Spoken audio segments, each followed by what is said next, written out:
All right. Who's holding anything up? Yeah, that's all in the screens. That's the next episode on the walk. All right.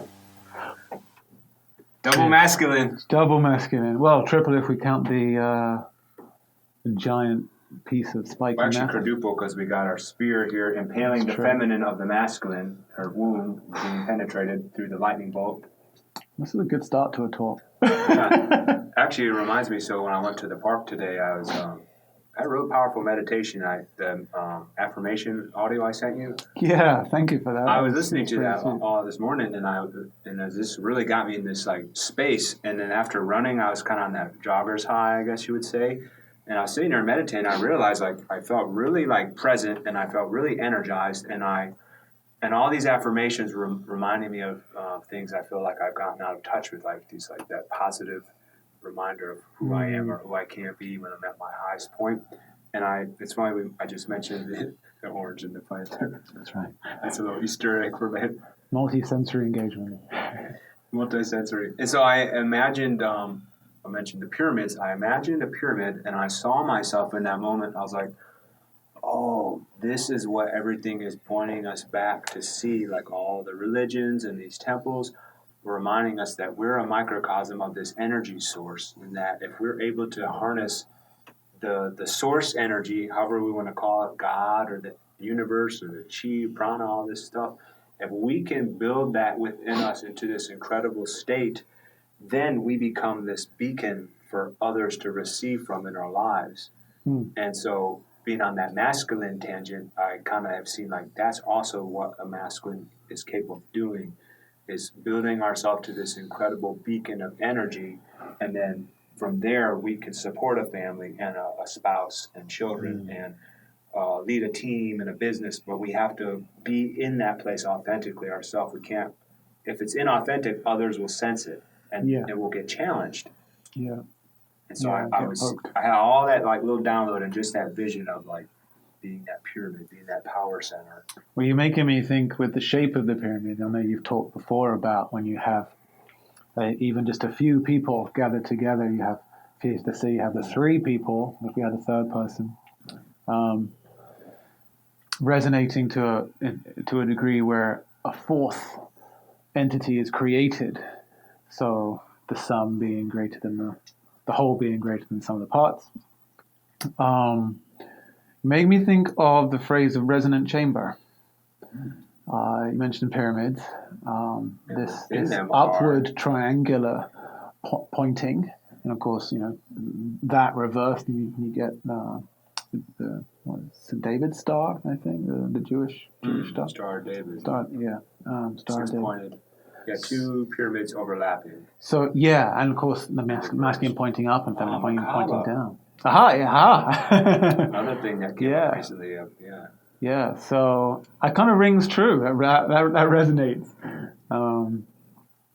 But yeah, I think all these trainings that we go through, and both, ones we sort of go off to attend, like the biofeedback or gong. It's almost like an outward expression of also what I hesitate to use the word like that we have to do. I personally, I think we do what you just described, the building up, automatically. Yeah, we can consciously affect it and bring things in very consciously. But I like to think that even with minimal exposure to different modalities, we're always working on that resonance somehow, some way, hopefully. And maybe that comes in the form of having a day job, maybe that's one way to build up, create a healthy resonance that mentioned wife and kids and family. My ex sort of put me onto this notion of the mother wrapping around the child, so the child's safe and solid. But then, of course, you got the male to wrap around the female. maybe that resonates with people or not, but I think it has a large degree of merit. If the female is doing a female version of what you're describing, female building up, but the female is a downward-facing triangle, to use this analogy, and the male is an upward-facing triangle, then that would seem to me to be a balanced set of polarities. From there, can come that new spark of creativity, maybe in the form of a child, maybe in the form of a project together. Either way, I think that, to my mind, that is synonymous with this notion of a small group of people creating another entity, almost like a derivative of what's underneath. It's only come into existence because of the existence of these things underlying it.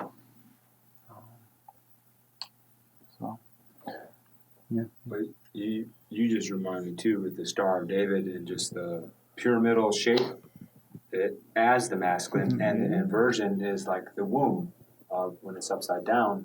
So it's also like getting back. We talked about the Knights Templar kind of reference the other day, the Grail being like the chalice. So it's like this is like a vessel you can pour something into, a container, whereas the masculine is like the phallus. It's the penetrating. It's the upward movement. So it's interesting to see. Yeah, it is interesting that this is all like being interwoven into this like ultimately the balance.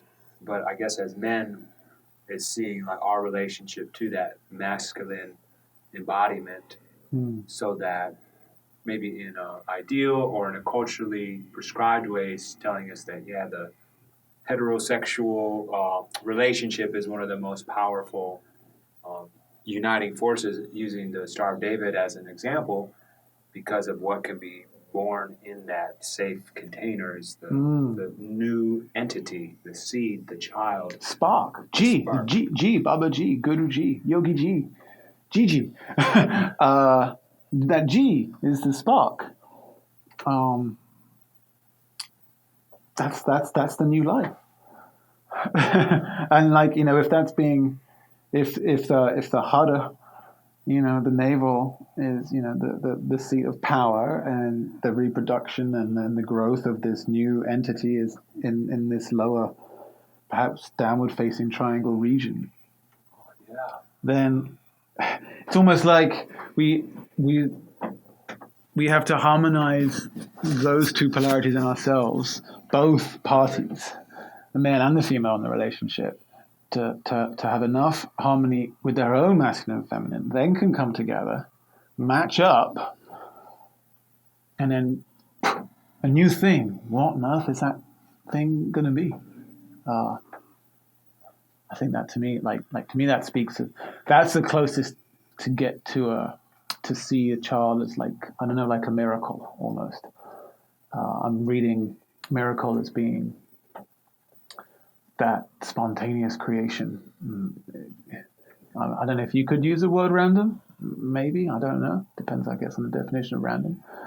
But there's an infinite set of choices, almost like an infinite rule set, when these two parties can come together and create a child or something,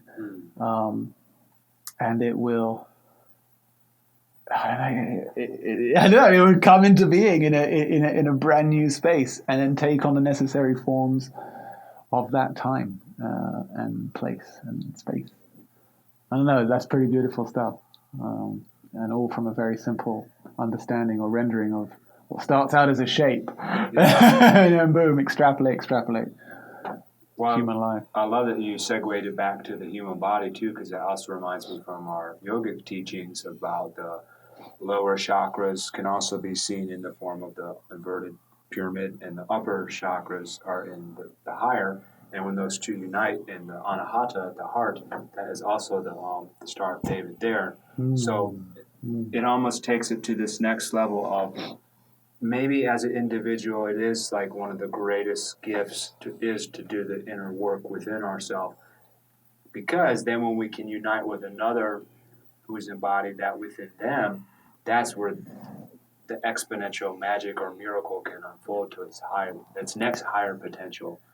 So, but yes, being reminded that, yeah, we can look out there for the mate and try to create the family and all these things, but perhaps it will be able to be embodied in its highest expression if we're already on that level of the self embodiment. And maybe that's where the heart is, the inner child that we are able to create when our masculine and feminine unite. We take the lower maternal material world, mother also representing physicality, spirit as father and sky, and the higher sky. So it's also that electric and magnetic uniting, like the electric universe. These are forces, and perhaps that's what creates our auric field, is this like pulsing of the heart, like it's kind of like the binary on off. So maybe it's not a consistent. Oh, hello there.